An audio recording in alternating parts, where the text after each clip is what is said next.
Hello, dear audience. We are back to discuss and to finish, if we can say that, our conversation on the gift of being ordinary. As you saw last time, we had very many nuances that we tried to reveal the dark corners of this kind of stage of life that human being experiences throughout the life. And we are always tempted to become famous in our eyes or in our minds, to make ourselves famous and think that we are the best. The key for this, as we finished last time, is to keep learning, and the process is what keeps us fresh. And I finished with a quote from the famous philosopher that he says, "I know only one thing, that I don't know anything," and that keeps him greatest of all times. When you realize that there's so much to grow into, it makes you feel humble and want to be like a child. Like Christ says that the heavenly kingdom belongs to these children. Another thought that was in my mind, but it's kind of close to this thought, is the Superman movies that came out. And the first one with Christopher Reeve, that came out in the late 1970s. There's a line that he says at one point where he's feeling awkward being so different from the rest of humanity. And he says, "Is a sparrow showing off when it flies?" And I recently heard a scientist talk about sparrows flying and other birds flying, who said that, you know, to the human being, birds flying in the air looks like fun. Well, most birds, when they fly, it's not fun. They are flapping their wings because they need to go up in the air because they need to hunt for food, or they need to escape a bigger bird chasing after them. And so flying for birds is work. Whereas from our perspective, it's beautiful. And so a bird or the sparrow is not being a show-off by flying because it's doing what it's meant to do. The ability to play and the ability to pray are deeply interconnected, mutually supportive. Playing is different than partying, which the idea of whatever it means to party today is very different. But the ability to play, the ability to celebrate, to open your heart in a way that lets others in and we are receptive to something beyond us, and it takes us places we normally wouldn't go. That's, I think, one of the reasons why we were created, so that we can grow in this way. If we are told that God rested on the seventh day after creating the universe, the created universe. So we too have been directed that for our well-being, we too must rest also. Resting also is a way of being recreated, that we are being, in a sense, rejuvenated and taken to a new place we may not have been before as we engage in this kind of rest within the context of our whole life. What do you think is really, from Christian perspective, what did the fathers say about us as a creation? How important are we? St. Macarius that talks about the importance of our creation. If this is the only planet amongst all the millions and billions of stars out there that might be in creation, where life as we know it exists, fabulous. If we are one of many, fabulous. Whatever gives God the glory, whatever is bearing witness to Him. It does not take away anything, I believe, what the Church has been teaching. I was talking to a Catholic priest recently, and we discussed this because one of his friends, very close friends, claims that he has seen a UFO. And I asked him, "So you're a good friend, right?" "Yes." And there are older people too, around there, 75, 80 years old. I said, "Father, so do you believe that your friend saw? Do you think that there are other planets that have civilization on them?" He's like, "Well, would it interfere with any other things? There may be. God didn't tell if He stopped creating, or He's still creating, or He has created before. He created Earth. But the other issue is, did they have the chance of having Christ among themselves or not?" And that doesn't really interfere with anything else, because maybe they didn't need to. St. Macarius of Egypt powerfully calls attention to our dignity, which we all share as sons and daughters of God, and he says this: "Look how mighty are the heavens and the earth, the sun and the moon, but it was not in these that the Lord rested. The human person, therefore, is of more value than all creatures. And I dare say he, meaning the human person, is more valuable than any creature, visible or invisible, more valuable than the ministering angels. That is when God said, "Let us make man in our image and likeness." He was not speaking of the archangels Michael and Gabriel. He was speaking about the spiritual substance of the human person, his immortal soul. Because we are created in the image of God, something that has been shared with us, not with anything, any creature else in the universe or on this planet, is that a reason for us to be humble? Or is that the reason for us to be proud of ourselves? We can't be proud of ourselves because we didn't make ourselves. Okay. We didn't create ourselves. But we can rejoice, and we can be grateful, and we can celebrate, and we can say thank you. And all celebration, if it's in terms of directed towards gratitude to the giver of life, is paradoxically aiding us in our growth and humility. Why? We can't be grateful without releasing what's in our hands. To say thank you means to say, I came in and I came without, and you gave me. And I'm saying, I'm praising and sharing my appreciation, expressing my appreciation in the only way I know how, through my words and my life and my soul. To truly be grateful for being created in the image and likeness of God helps us be humble. But it's hard to be grateful in our days today. I have heard this dangerous opinion. They say since we are the ultimate creation, the peak of the creation, we can enjoy the rest of the creation. And we see today, where did it take us to? We are worried about every single thing on the planet anymore. What is going to happen with this? What's going to happen with this? And that's kind of the result of enjoying everything with no boundaries. And I learned lately that the ecumenical patriarch was in this country with a mission, and they call him Green Patriarch now, because he's concerned about the environment so much. Water is the source of all living beings and living things. It is the source of life.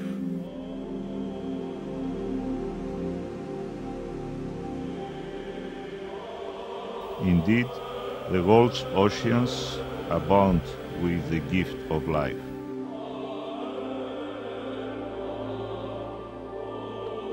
But now we humans have harmed the life of this beautiful and vast blue creation. Why I bring this to emphasize that being Christian, some people have this kind of opinion that we are the ultimate creation and the rest is created for us to enjoy. And then on the other side, we see this patriarch, old man, going around in the world and saying, people, wake up, we're you know. Well, first of all, Christians who've been taking that line have been reading the scriptures incorrectly, either because the translation is subtly giving the wrong impression, and if we read the Septuagint Greek of the creation story or the biblical Hebrew, there is a relationship going on between humanity and the creation. It is not the way you depicted, oh, something for me to enjoy, and then treat it like garbage after I'm done, throw it over my shoulder and forget it. I'm not accountable to it.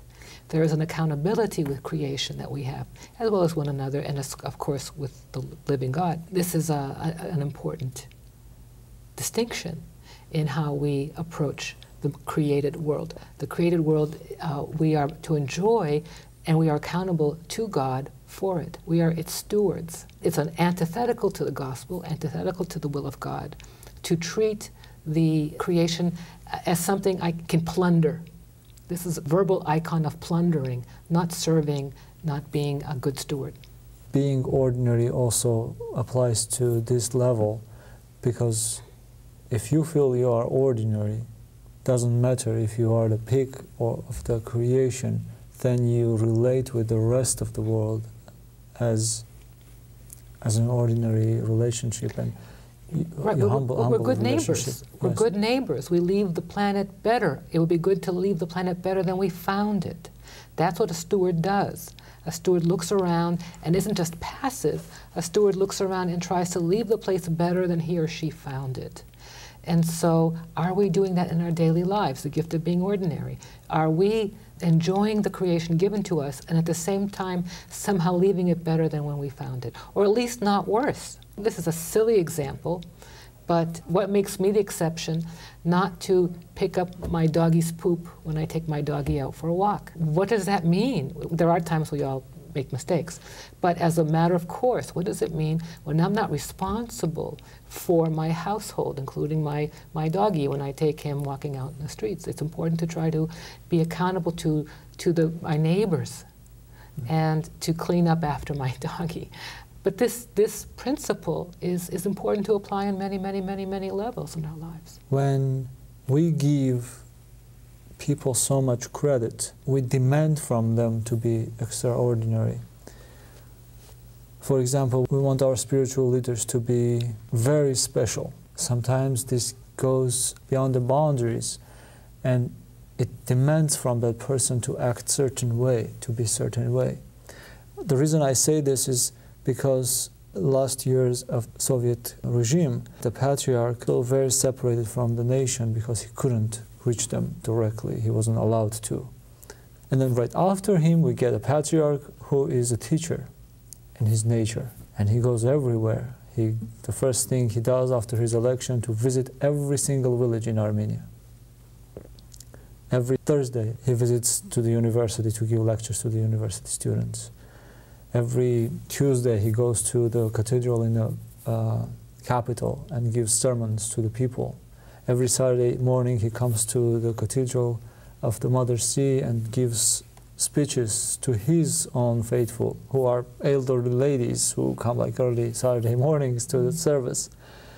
And people started talking, what kind of patriarch is this?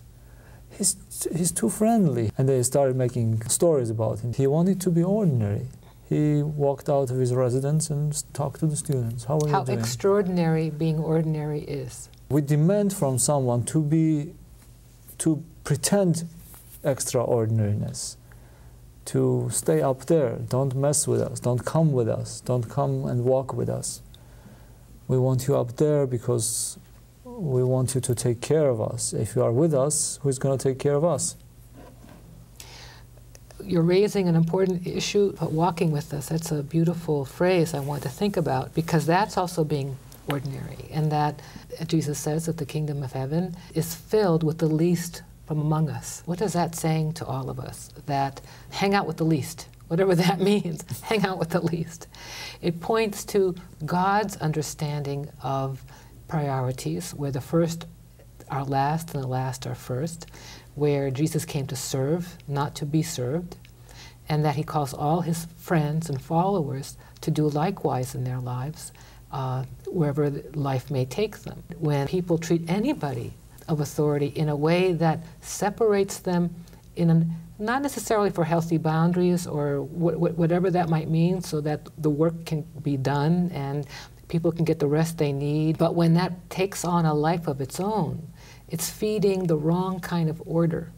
And I made up a term, I used it the other day in my class, I'll say it with you. Maybe other people use something similar. I call it the fallen food chain pyramid, or the fallen food chain type of hierarchy, where it's like a pyramid top down, and at the top is the biggest fish, and then a slightly smaller fish, and so forth. And the little fishes at the very bottom are carrying the weight of the entire pyramid on top of their backs.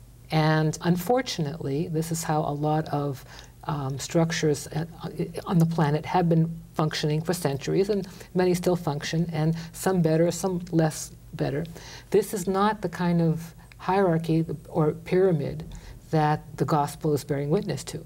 In the gospel, and I think you mentioned this in our conversations in the past, and we're both thinking of Archbishop Anthony Bloom, who would say the kind of hierarchy that in pyramid that the church is bearing witness to is one that's turned upside down, where the greatest are the least. That is the way that Jesus promoted and taught about the kingdom. And so it is a good thing for us to walk with others. Do not judge another until you've walked a mile in their moccasins, in their shoes. We say that sometimes and we really don't think about what that means. To enter into someone's shoes is to enter into their experience of life and the path they have to take, and the pain and the weight and the discomfort one feels under their feet. Walking with each other is a profound sacrifice, and yes, at times feels ordinary when we want to sort of race ahead and be special, when instead the bigger grace is to be with our brothers and sisters. And when we are walking with them at their side, if we are doing this in a way that calls forth the love of God, and we are bearing witness to the love of God, or sharing the love of God, or being receptive to the love of God, or calling forth the love of God, if we're having a hard time calling it forth, living that ourselves, is a far greater thing to do. When you quoted from Anthony Bloom, or mentioned his name, I remember in the movie that they made about him, they bring this example that when he got older, they said that they were going to hire somebody to clean up the church. And then when they presented the idea to him, he said, what am I going to do if you're going to hire somebody to clean the church? How did he do it? Being the metropolitan of the entire diocese or metropolis of England, could be so humble that the person who knocks his door doesn't know it's the doorkeeper who opened the door or it's the metropolitan who opened the door. And he didn't get crucified. Our Christian leaders are protected. The part of the protection is not to be so common with everyone else. But a person like Anthony Bloom acted very common. They say whenever they had a banquet in the church, afterwards he sent everybody home and he cleaned up the whole place. It says something about the man and who voluntarily took on the menial jobs, the jobs that were most ordinary.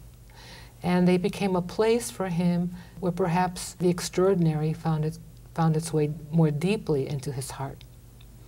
And it helped him become the person whom we, and you and I and many other people, have come to remember with love and affection and reverence and gratitude for being who he was and for sharing what he did. And my prayer is interceding for us now from where he is in heaven. And that, again, brings me back to the point that we all have mundane dimensions of our life, where we feel less seen, where we feel invisible. And there are jobs that are thankless, that have to be done. And so Jesus is reminding us that he's there in the midst, in the deepest part of these thankless places, and that we can even conduct these tasks as a kind of prayer, as a way of giving glory to him, is not a small thing. No one's there to see our noble effort. No one is there to appreciate, there we go washing the dishes again, or cleaning the floor again, or cleaning the bathrooms again, or picking up the dog poop again, or picking up, may I say, something I have a hard time doing, and I try to do and I don't do it well, picking up the neighbor's dog poop. There are places in our lives where times will be menial, where we will be forgotten, where there's a kind of wilderness experience even, where we do work that is thankless, but this is the work that has to be done. We're not alone. It's important to be faithful and peaceful and proceeding through this as honorably as possible, because we don't know what God has in store, who God will present to us. You started the previous visit with an example of the Armenian custom of placing the value of the visitor, the stranger, of higher value who comes to visit someone at their home than the people living in the home. Well, people of the Greek-speaking Orthodox Christian tradition also have this, and I'm sure many parts of the Eastern Christian Orthodox world and other parts of the Christian world, and hospitality in general, with people of goodwill, have a similar custom. How I grew up with this in my home is that we would often, especially on feast days, my mom or my grandmom would insist that we set an extra place at the table for the guest, the unknown guest. And in Greek, the word for stranger and guest are the same. So to be a guest, to be a visitor, or to be a stranger is the same word, which is an interesting concept in Greek. And so my mother or my grandmother would say to me, or us as kids growing up, we have to set the extra plate because that person, the stranger who may come, could be an angel in disguise. And so we don't know what angels in disguise will be standing on our feet, who look completely strange to us, but who have been directed to us through the loving providence of God. And so that wilderness all of a sudden becomes full, and a place where we experience riches and gifts and glory from God that we would never have predicted before. Christ bends down and washes the feet of his disciples. This is a very powerful example of being ordinary, and I believe so, I understand so, and being humble, and also setting an example for being humble. But that's not what I want to emphasize. I want to emphasize the conversation between him and Peter, between Christ and Peter. When he wants to wash Peter's feet, he says, no, not this one. I won't let you to do it. And in other words, this kind of fulfills what I said earlier. We give the person reason to be extraordinary. You are my teacher, how can you do that? But then Christ says, if I don't do this, you don't have any part with me. And then Peter says, wash also my head. When the person does this, we feel honored. If Anthony cleaned after his parishioners, all his parishioners felt honored to be part of his work, something that he has done for them, and they feel honored because such a person has done something for them. And this is another nuance of being ordinary. If I clean the floors at work, it's my job, I get paid for it. I don't do anything extraordinary. But Christ washing Peter's feet, it meant Peter a lot.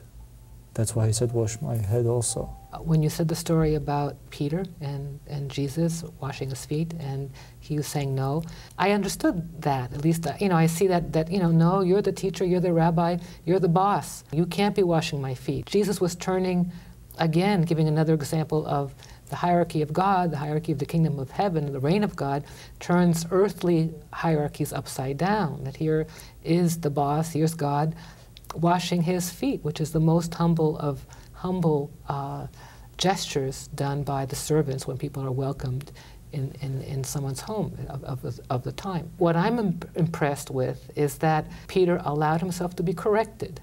That's a gesture of humility. That's a gesture of, yeah, being ordinary. Yeah, I'm going to make mistakes. Yeah, And he said, okay, wash my head. And it wasn't. He wasn't saying it to be funny, but in his enthusiasm to be corrected and to surrender to the love of Jesus. And so wash my head too. And he was corrected a number of times, through Scripture. And in the end, it made him the person that he became, who interceded for the life of the church after the Lord's resurrection and after Pentecost. And I'm praying as a believer, trying to be a faithful believer, that as he's interceding right now, allowing ourselves to be corrected and receiving it with gratitude and serenity is giving us a taste of the gift of being ordinary. Just getting ready today, for some reason, because we've had a long weekend and I was a little bit more tired and it was hard getting myself organized to come here. And my husband was working from home this morning, and so I asked, how do I look? And he said, oh, pretty good. And I stopped and I felt so sad. And I thought, well, why should I go out the door if all you can say is I look pretty good? And I felt very ordinary in a bad sense of the word. And I told him that. And I said, I know I'm not a raving of beauty. I'm not trying to be. I just want to feel confident enough to be able to meet with Arkady, meet with Dave, meet with the group who will be listening or watching this episode, and to be peaceful with how I'm presenting myself. And I said to him, well, we are talking about the gift of being ordinary. I just didn't want to feel this kind of ordinary. And he stopped, and we talked about something else for a little while. And then before I left again, he said some very nice things to me, which are the words I'm treasuring, because he rarely uses those nice words. And I know he was using that a little bit to make amends for how I felt badly, but they were so sweet. But I think what he did, he allowed himself to be corrected by me. I wasn't trying to correct him. I was just trying to let him know it hurt, you know. And instead, he not only corrected himself, but he also, you know, added some sweetness on top of that, which was very sweet. And it said something sweet about him, that he allowed himself to be corrected. Whenever I see a person, humble person, I always feel very ashamed that there are people like that and I'm not like that. This is so sad that I cannot be like them, or I cannot imitate them. But you mixed something into being ordinary or humble that I feel very painful, being corrected. When I'm corrected, it's really painful for me too, because I don't find the energy of correcting sometimes what I have to correct, or I feel like this is the best I can and there's no way I can go back and go a different direction. That will take a lifetime and I don't have that much time and energy. Now, does this mean that being humble and ordinary is sometimes very painful? Absolutely. And it's a kind of cross to bear. And we all have a cross to bear in our lives. And there's a right cross and a wrong cross. And so my prayer is that we carry the right cross in our lives, so that we bear witness the way we're supposed to bear witness in the context in which we find ourselves and how our path under our feet unfolds. Sometimes it hurts very much. But the other options, what helps me discern if this is what I need to be doing, is any other option promotes grandiosity, promotes self-promoting. There's an expression from the 12-step programs, AA especially, that talks about attraction, not promotion, not self-promotion. And so that's an important lesson that goes back actually to a Judeo-Christian spirituality, that how one is received, the news about one's life, is to be received through the fruits of your work, and not necessarily the advertisements about your work. And so that's also part of walking with humility, being ordinary, and trusting God. All of this causes us to own our clayness, that we are specks of dust, created in the image and likeness of God, and surrender our imagined control of life, that we are not God, that God is God, and to allow ourselves to be led by the choices in our lives, and making the best choices we can in our lives, and surrendering the outcome to the loving God. I've seen several humble people who concentrate on humility specifically, and that's their task in life, to find another step back towards the humility. And I have never felt that it's painful for them. Maybe at that point, and maybe what you're discerning, and I'm going to embarrass you a little bit, is if you are seeing someone you think may be a mile or 10 miles or 100 miles ahead of you in the spiritual life, closer to the Lord, and you're noticing something wonderful about them in their humility, and there's a brightness to their humility, or there's a lightness to their humility, and you or I might feel badly that, gee, you know, I don't have that. That we see that we notice that. Any spiritual gifts that we see that attract to us. Ancient spiritual principles of the church tell us that those seeds are also growing in ourselves. It's impossible to see these spiritual gifts that are maybe flowering in another person. So maybe they're flowering if those seeds weren't in us already. So anyone listening, anybody watching, that is seeing people around them that they admire, that they like, and they say, oh, I wish I could be like that person. I can't be. For whatever reason, I'm too broken, I'm too tired, I'm too this, I'm too that, I'm too sick, I'm too that. That you are seeing that beautiful spiritual or phenomenon, whatever it is that attracts you, it's impossible from a spiritual perspective to be seeing that unless the seeds of that same thing are already planted and starting to grow in you. I'm sure you have watched the movie Schiller's List, or if there is a book, you probably have read that. There is one episode where Schiller is a very important person. He has access to the German officers. He is trying to save and escape Jews from that concentration camp, and he hires them. He's a wealthy businessman. And that German officer goes around and kills everybody because he's in charge, and these are just people who are under his control. He can do anything with them. And he feels, sometimes the image of him reminds me of those kings and Caesars in the ancient times, that they felt like they were gods.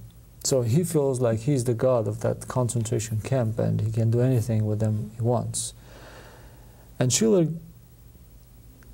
tries hard to save these people, and he kills several of them every day, and he cannot stop him, but he cannot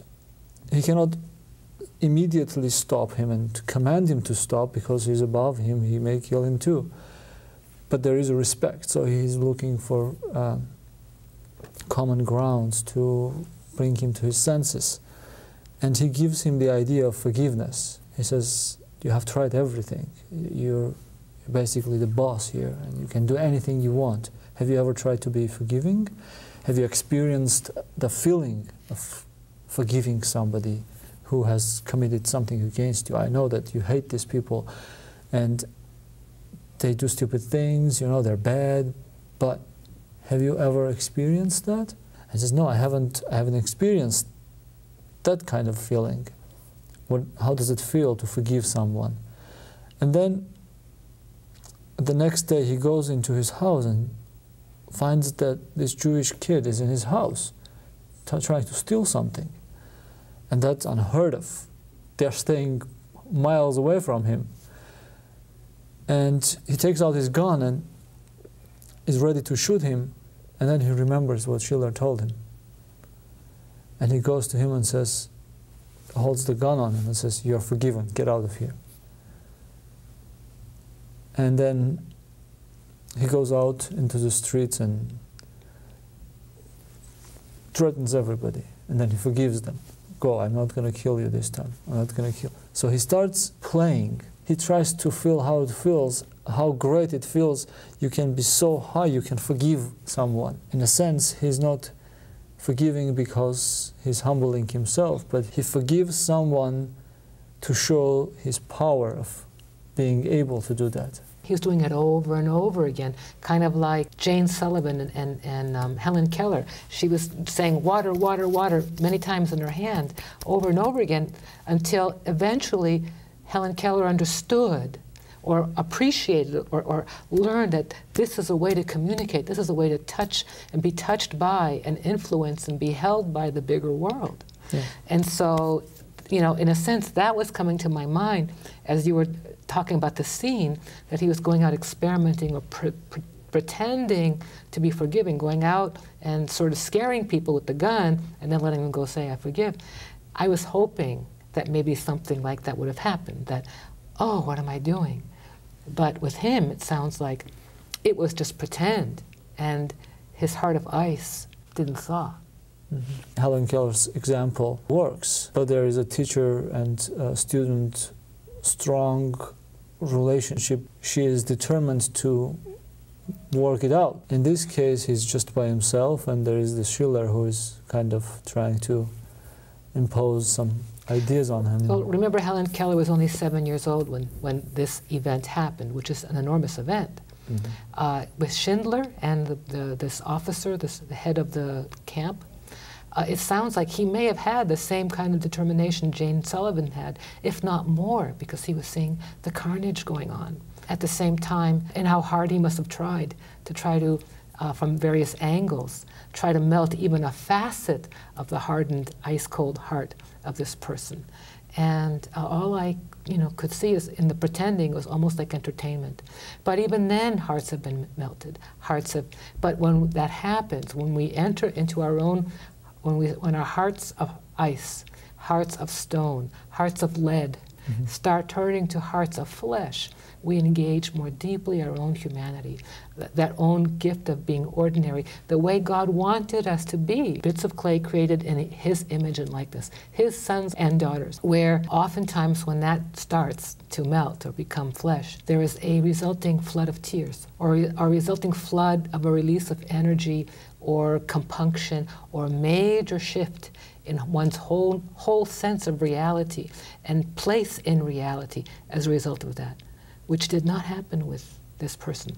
But with Helen Keller, for example, that everything changed after that moment, forever, and in a good way for her. Thank you very much. The explanations were wonderful. I learned a lot, and I hope that our audience had a wonderful benefit from this also. I'm very thankful for your energy and time and effort. And I want to say that there is hope for us. Like you said, there is hope for everybody, even for a person like that officer who just plays with even values. Dear audience, keep trying, and just remember the greatness is in humility.